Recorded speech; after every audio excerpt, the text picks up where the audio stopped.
কালকে সবাই একটা চ্যালেঞ্জ দিয়েছিলাম যে আজকে যদি ব্রাজিল হাইটির সাথে জিতে তাহলে আমি আমার মাথা নেড়া করে ফেলবো। এখন আমার ওই যে ব্রাজিল সাপোর্টার বড় ভাইরা আসছে, এখন আমার ডাইরেক্ট মাথা কেটে দিব।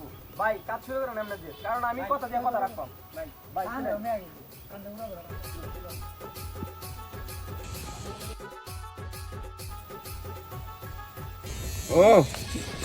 ঠিক আছে বেশি উদাস না। ভাই আমরা আর্জেন্টিনা সাপোর্টার ভাই। ভাই আমরা কথা দিয়ে কথা রাখি। ভাই কালকে চ্যালেঞ্জ দিয়েছিলাম, এখন চ্যালেঞ্জ অ্যাকসেপ্ট করলাম ভাই। উদাইলে যাও